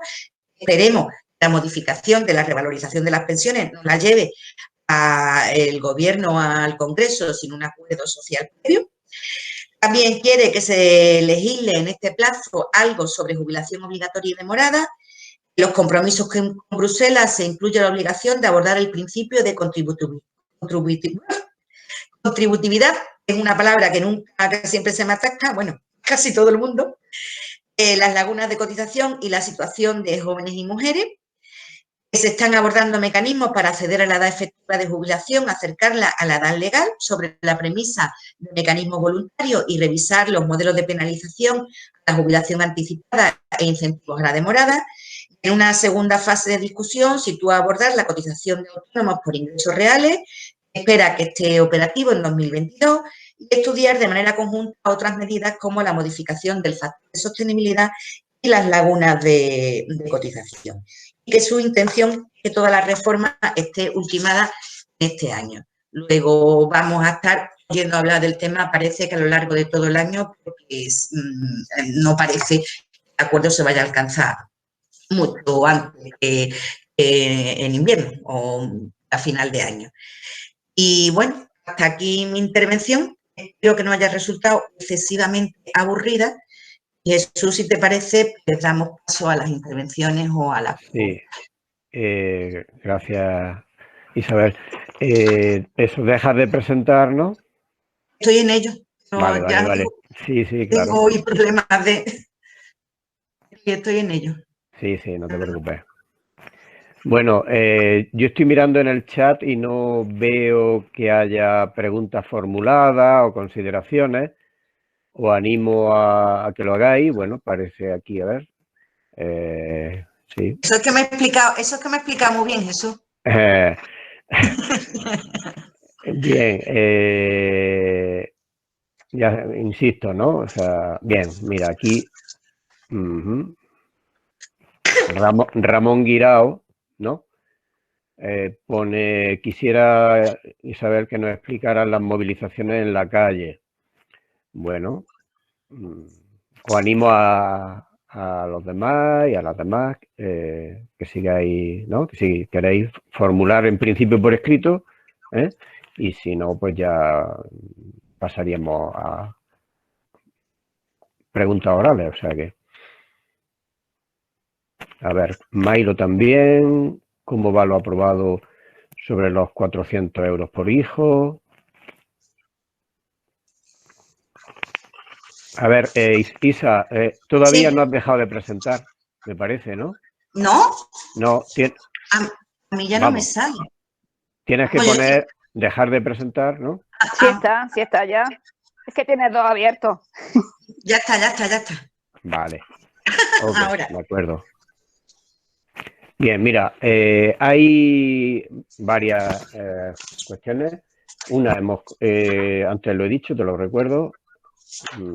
Ya si quieres contesta en el orden que no. Ramón Guirao, si puedes que explicara algo sobre las movilizaciones en la calle. Mailo Sánchez pregunta sobre lo aprobado, la ayuda de 400 euros por hijo.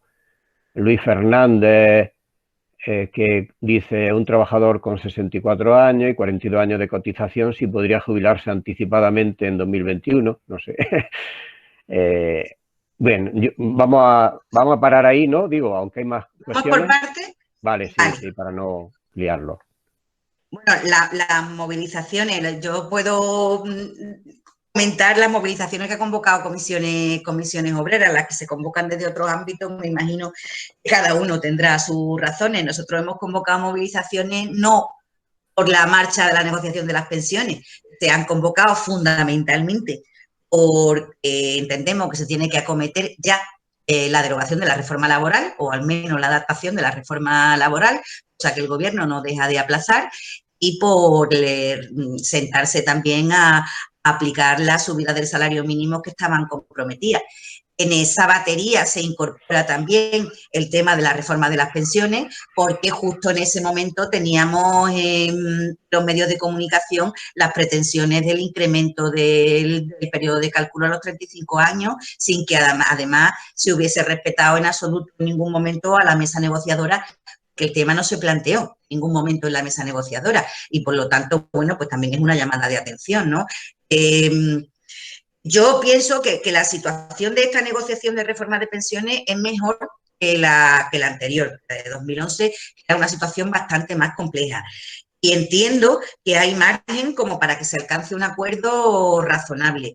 Soy optimista, porque además yo soy de talante optimista, en el sentido de avanzar de una vez en la separación total de fuentes.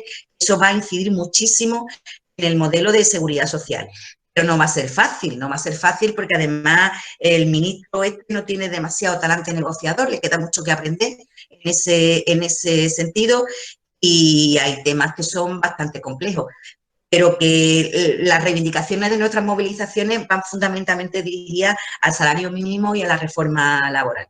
Aparte de dar el toque de atención de que, muy listos que sean los técnicos de la seguridad social, no se trata de venir a la mesa, contar sus brillanteces y todos los demás le vamos a decir, ok, que esto no funciona así, funciona de otra manera. Era un toque de atención. Y luego, en cuanto a lo de los 400 euros, a mí no me ha dado tiempo de leerme el decreto, no sé ni siquiera si lo han publicado hoy, no me ha dado tiempo de mirarlo, pero lo que he estado viendo, por lo que escuché ayer en el Consejo de Ministros y demás, lo primero y fundamental es que el complemento de maternidad ya no está vinculado a la aportación a la natalidad del país, sino a reducir la brecha de género en pensiones para evitar más problemas jurídicos. Y corregir los prejuicios en la carrera profesional vinculados a la maternidad. Se les reconoce al padre y a la madre, ya digo que pendiente de leer el decreto, pero bueno, al padre o a la madre acrediten mayor perjuicio por el nacimiento de un hijo, o sea, que ha tenido interrupciones en su vida laboral por el nacimiento de un hijo, pero si ninguno de los dos lo acredita, se le reconoce a la madre. Es decir, no hace falta que se haya interrumpido la vida laboral para que la mujer tenga derecho al complemento. Se aplica a partir del primer hijo, que en el complemento anterior era a partir del segundo. El importe son 178 euros al año por hijo, son unos 27 euros en 14 pagas. Hasta ahora la media de lo que se estaba pagando era de 23 euros por hijo al mes y se ha incrementado hasta los 27. Además, antes no era lineal, era un porcentaje de la pensión, ahora es un complemento lineal. Se aplica también la jubilación anticipada voluntaria, que antes no computa para los complementos a mínimo ni para el tope de la pensión, es decir, es adicional a la pensión mínima y adicional a la pensión máxima. creo que no, que se ha quedado fuera nuestra reivindicación, porque todo esto se ha negociado en la mesa de diálogo social, aunque no se haya alcanzado después un acuerdo, pero se ha negociado todo. Pedíamos también que se aplicara la jubilación parcial, pero creo que eso no ha entrado. Y costará unos 600 millones de euros y beneficiará a unas 30.000 mujeres más el anterior complemento. Esa es la información así rápida que tengo a falta de la lectura del decreto. Luego, la pregunta concreta de cotizaciones y de jubilación no me entraba. Sí, era de un trabajador, Luis Fernández, con 64 años, 42 años de cotización. Preguntaba si podría jubilarse anticipadamente en el 2021 y dice que qué reducción tendría respecto del 100%, ¿no? No sé si eso... Sí, vamos, con estos datos está clarísima la respuesta, claro que se puede jubilar anticipadamente.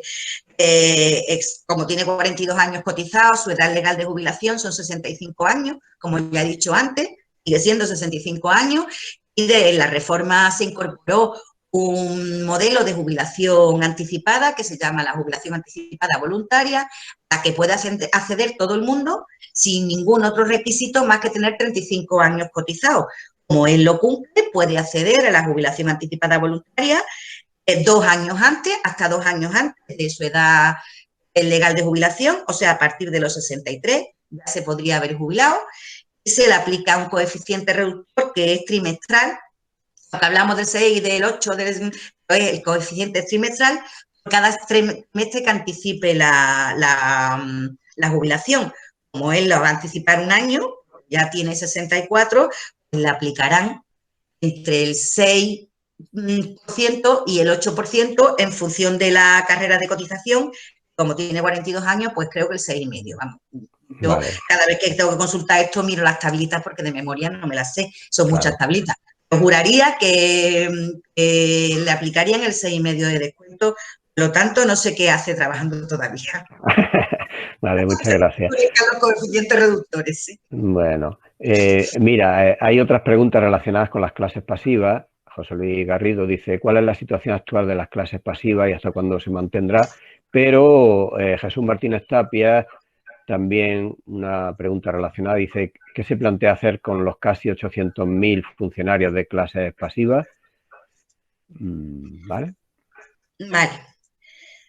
A ver, lo que dice el Pacto de Toledo, el informe de recomendaciones, es que recomienda la convergencia del régimen de clases pasivas al régimen general. Como ya he dicho, el régimen de clases pasivas es un régimen a extinguir. No entra nadie más en ese régimen desde enero del 2011. Nosotros le hemos preguntado al ministro con esto qué queréis hacer y a nosotros nos manifiesta que nada, que en principio dejarlo hasta su extinción en su misma regulación. Cosa distinta es que haya modificaciones en el régimen general o en el resto de regímenes que pretendan que se reflejan también en el régimen de clases pasivas, tanto en un sentido como en el otro. Eso no lo sabemos porque además en la mesa de negociación no hay ninguna propuesta escrita del gobierno, no hay ningún planteamiento concreto, más allá de la fórmula esa estrambótica para la revalorización de las pensiones, no hay ninguna propuesta escrita, ahora mismo nada más que hay generalidades. Yo entiendo que con ese régimen no va a pasar nada o no debería de pasar nada, dejarlo en su regulación actual hasta su extinción. Hay 700.000 personas, me parece, ahora mismo en el régimen. Se le ha aplicado la misma revalorización que a las pensiones del régimen general y entiendo que no debería de tener el colectivo demasiada intranquilidad en el sentido de que se vaya a modificar sensiblemente ese régimen. Es verdad que la edad efectiva de jubilación de ese colectivo es como 2 años más baja que la del régimen, de los regímenes de la seguridad social, bastante más baja, pero por ejemplo hay colectivos como son los profesores de universidad, donde la edad efectiva de jubilación son 66 años, un año más. Vamos, que en principio el ministro ha dicho que no quieren hacer nada complejo con ese régimen. Yo creo que sería una complejidad adicional, gratuita, porque es una situación a extinguir. Luego también hay que recordar si se hace algo con el régimen de clases pasivas, había que actuar en otros muchos colectivos. Como he dicho antes, hay colectivos que son sistemas especiales, que son rarísimos, los del tomate fresco, los fijos discontinuos de discoteca, las empresas de mercadotecnia, unas cosas extrañas que responden nada más a políticas de apoyo al empleo en un momento determinado, tienen condiciones particulares, y luego también están lo que se consideran actividades penosas, tóxicas o insalubres, que también tienen posibilidad de acceso a la jubilación anticipada de coeficientes reductores menores o sin coeficientes reductores, en fin, de tocar este régimen había que tocarlo todo, en general, todos esos colectivos. Yo entiendo, en principio, mi mensaje es de tranquilidad, ¿vale?, para ese colectivo. Gracias. Ramón Guirao vuelve a preguntar, a otra pregunta, dice, la deuda de la Seguridad Social parece que no pone en peligro, no pone en peligro al no ser real. ¿Ha entendido bien? Dice que si, como si no fuera real la deuda, hombre, bueno, tú dirás. A ver. Dice, la deuda de la Seguridad Social parece que no pone en peligro, no nos pone en peligro, será al no ser real. Y pregunta si ha entendido bien. En este mundo traidor, nada es verdad ni mentira, según el color del cristal con que se mira. En fin, real, el coste es el coste que se tiene en pagar prestaciones es el coste que se tiene en pagar prestaciones, eso es real. Otra cosa es si ese coste se imputa a un modelo de seguridad social y de cobertura de pensiones fallido, porque no se financia suficientemente con cotizaciones, no. ¿Qué es lo que yo he intentado trasladar? Es que, y lo que coincide gran parte de los especialistas en este tema, ¿no? Yo he intentado trasladar que tú tienes un modelo suficiente o autosuficiente, o que debería de ser autosuficiente, en el que cobras cotizaciones, ingresas cotizaciones y pagas prestaciones. Si tú te limitas a pagar prestaciones contributivas con las cotizaciones, el modelo no es deficitario. Lo será en algunos años, que tenemos un problema demográfico en puerta, el efecto baby boom. Pero hoy por hoy no es deficitario ni lo ha sido en los años pasados. ¿Cuál es el problema del modelo hoy en los años pasados? Es que se pagan con cotizaciones cosas que no son pensiones contributivas, que son gastos que son sociales, que son universales y que debería de asumir el Estado. Eso es la separación de fuentes.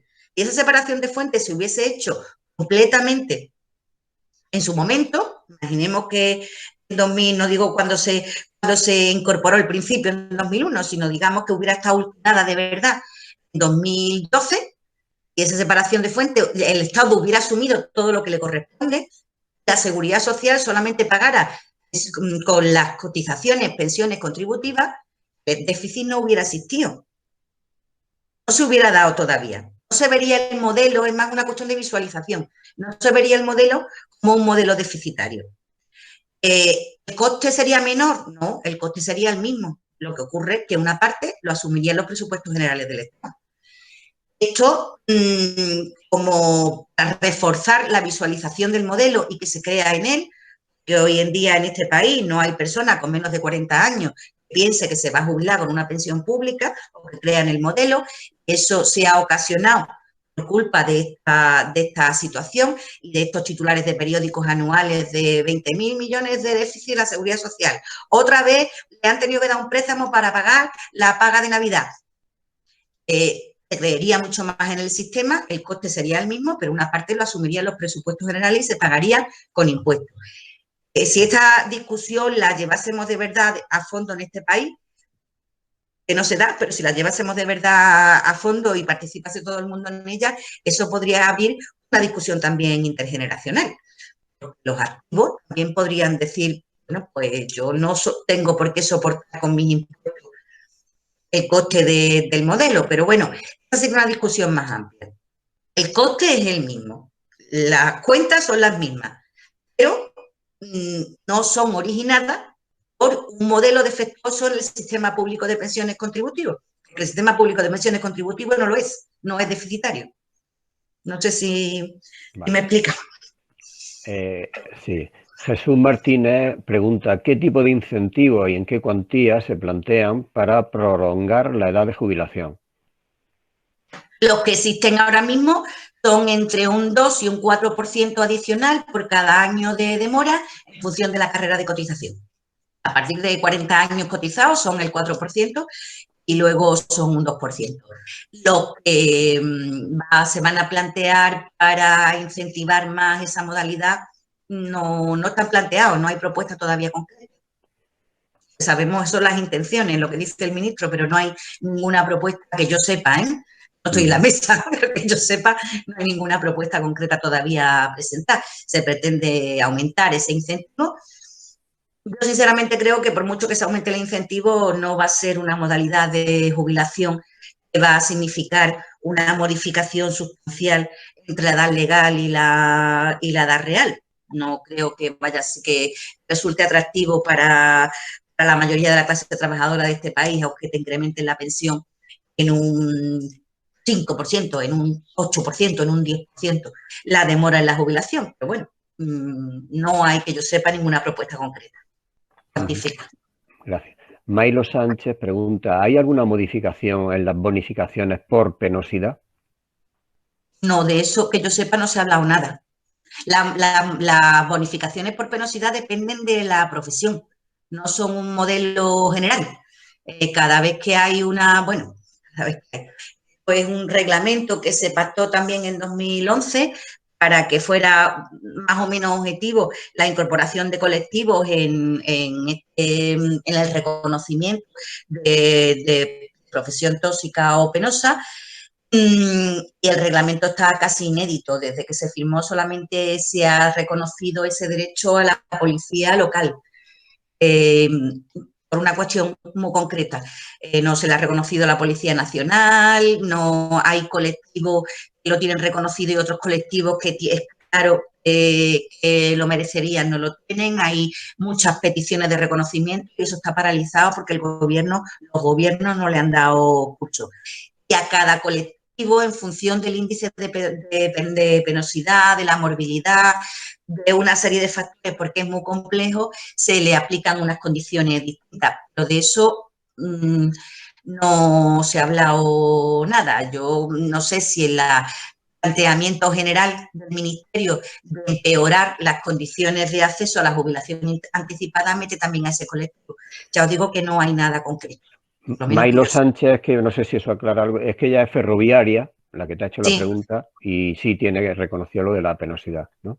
Sí. Que no sé si cambia tu respuesta. Por ahora, no, es que por ahora de eso no hay nada. O sea, no sé si incorporará a estos colectivos también el ministro en la intención de endurecer la jubilación anticipada. No. Los planteamientos no están concretados todavía y además, como he dicho, el mismo ministro ha manifestado que de eso no vamos a hablar hasta la segunda fase de la negociación, o sea, hasta el segundo semestre. Por ahora no hay nada, yo sepa. Mailo también pregunta, para reducir la brecha de género, ¿cómo habría que intervenir en la legislación a tiempo parcial? Un pleno reconocimiento de los periodos trabajados a tiempo parcial como si fueran a tiempo completo a todos los efectos. Al cómputo de cualquier trabajo a tiempo parcial, pues día de trabajo, sea 8 horas o sea 1 hora, día cotizado.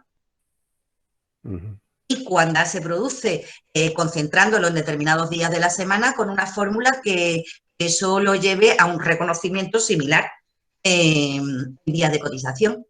Hasta ahora mismo el tiempo parcial se le ha estado penalizando doblemente. El tiempo computa parcialmente o computaba hasta la sentencia del Tribunal Europeo. Luego, cuando te calculo la pensión, te la calculo con tus salarios parciales, con lo cual la penalización es doble. Eso es uno de los elementos que es importante de cara a la brecha de género. Y el tema del relleno de lagunas de cotización también es muy importante, lo que habría que avanzar. Vale. No hay dentro del chat ninguna pregunta más. Voy a introducir yo una, si os parece. Bueno, decir, ¿no? Bueno, agradecerte la exposición. No obstante, yo creo que es una temática, en fin, como todo el mundo creo que podemos reconocer, es muy densa, una temática En fin, que eso en un ratillo no se entera uno de todo, ¿no? Y hay muchos elementos, conceptos que requerirían, yo creo, aclaraciones, ¿no? O sea que, entonces, no sé si la pregunta que voy a hacer, ¿no? Tiene que ver con que lo haya entendido bien o no. Me da la impresión de que en ningún momento, digo, en lo que es en las recomendaciones que se contienen en el informe, proponen algo así como que la fuente de financiación de la seguridad social provenga fundamentalmente de los presupuestos generales del Estado. O sea que las recomendaciones van en la línea de, como hasta ahora, que en gran medida la mayor parte se financie con las cotizaciones de los trabajadores y de las empresas, ¿no? ¿He entendido bien? Sí, vamos a ver, el informe de recomendaciones de la comisión mantiene como uno de los principios fundamentales del modelo el carácter contributivo del modelo, pero lo que sí aclara es que con las cotizaciones hay que pagar prestaciones contributivas, pero todo lo que no sean prestaciones contributivas tienen que pagarlo el Estado. Eso es lo que sí deja claro el informe y repite en varias de las recomendaciones. El carácter contributivo, que significa que con las cotizaciones sociales se pagan pensiones, prestaciones contributivas, en ningún momento lo pone en discusión el informe de recomendaciones.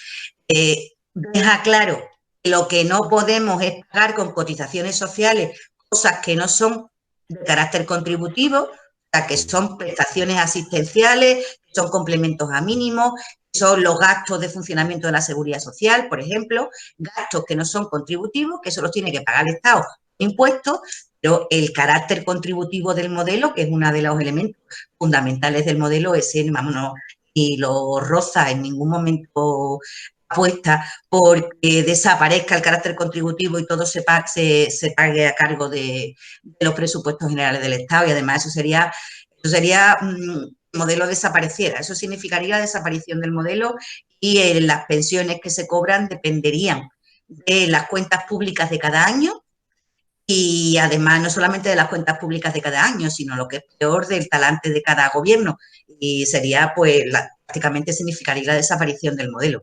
La comisión apuesta y refuerza el carácter contributivo del modelo. Lo que dice es que lo que no es contributivo no lo tiene que pagar el modelo, que además, si alguna vez hiciera falta que el Estado le eche una mano a esa caja contributiva, porque va a hacer falta, repito, dentro de unos años, el Estado también tendría que aportar porque es el garante del modelo. Claro. Ese es el concepto.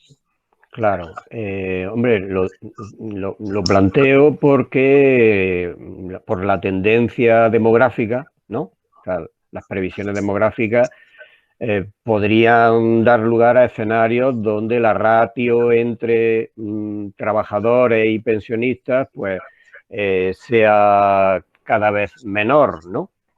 ¿No? Sí, y va a pasar, ¿no? quiero decir que eso es... Y por tanto haya una insostenibilidad, que es como los argumentos que en el pasado y actualmente también se ponen sobre la mesa para intentar introducir complementos, es decir, sistemas complementarios, ¿no? Como planes de pensiones privadas, etcétera, ¿no?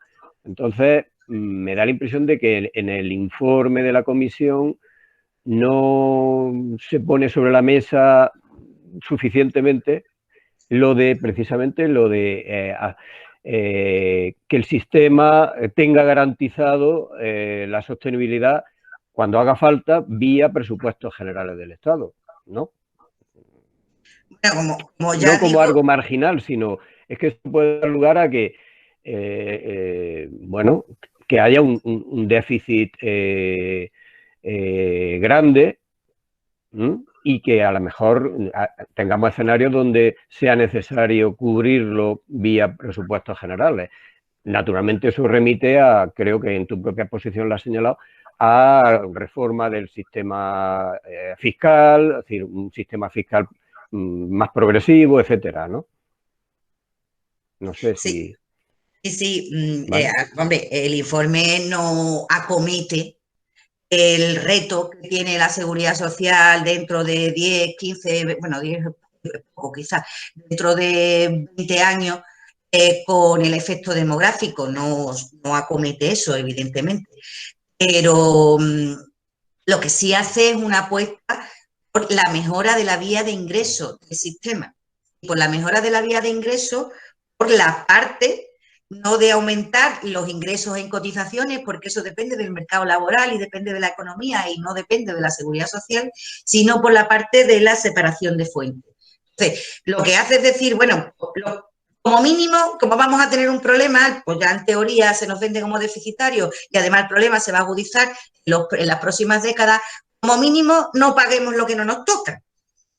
Que cada uno pague lo suyo y que el Estado pague la parte que le corresponde. Si hacemos eso y lo hacemos en un plazo breve, tenemos de una situación algo excedentaria o a ras, o dependiendo de cómo evolucione la economía. Si la economía y el mercado de trabajo evoluciona bien, una situación excedentaria. ¿Con eso va a ser suficiente para cubrir el reto demográfico de dentro de una década y media o de dentro de dos?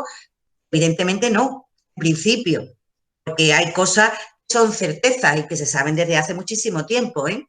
Se saben desde antes de la reforma de 2011, por eso se van haciendo los ajustes que se van haciendo. Hay una certeza, es una generación, tiene una edad y que cuando llegue un momento va a tener una determinada edad. Eso se sabe con precisión matemática. Es más discutible el tema de la natalidad, que no va a afectar porque la natalidad que se produzca ahora, la evolución de la natalidad no va a resolver el problema. El tema quizás de la migración. Bueno, igual pues hacemos como Merkel, que le dio entrada a 2 millones de sirios, ¿no? No lo sé, pero en principio hay temas que son más discutibles, pero hay certeza que es el tema del baby boom. También hay certeza de que cuando pase esa generación, el problema desaparece. El sistema vuelve a estar otra vez totalmente equilibrado. Un problema puntual. Por eso, se insiste y está en la Ley General de la Seguridad Social y el Pacto de Toledo lo retoma, e insiste en que cuando sea necesario, el Estado tendrá que hacer aportaciones adicionales. Porque el sistema contributivo, no el resto, no el asistencial, no el que tiene que pagar el Estado, sino el sistema contributivo va a tener que enfrentarse a un problema que va a necesitar de aportaciones adicionales. Pero evidentemente la Comisión no se enfrenta al problema que se va a tener dentro de 20 años, sino que lo que hace es decir, bueno, pues demos el primer paso, que es lo menos que la Seguridad Social no pague lo que no le corresponde, ¿no? Y yo espero que se consiga avanzar de verdad en eso y, como digo, en un plazo razonable. No sé si 2023 se va a conseguir, pero yo espero que sí. Muy bien, muchas gracias, Isa. Bueno, no hay más intervenciones en cuanto a preguntas, pero sí muchas, agradeciéndote la exposición, la claridad, ¿vale? Y que pueda haber difusiones, difusión, ¿no? de la charla, que, bueno, evidentemente cuando se suba la grabación, ¿de acuerdo? Y también te preguntaría si es posible que la presentación que ha empleado, ¿no? Si se podría dejar también subida en su momento, claro. me la envíe, en la página de Mirada, ¿vale? Claro, te la envío sin ningún problema. Muy bien. Bueno, pues yo creo que ya, ¿no? Son las 8:24, si te parece o si os parece, ¿no? Vamos terminando, ¿no? Bueno, pues muchísimas gracias, Isa, de nuevo. Y ya está. Esto continuará, ¿no? Digo que el tema va a requerir cuando esté la reforma estar encima y bueno, y desde luego, siendo un tema tan enrevesado, ¿no? Para los profanos, pues yo creo que es cada vez más necesario, ¿no? Por esas razones, justamente exposiciones como la tuya, ¿vale?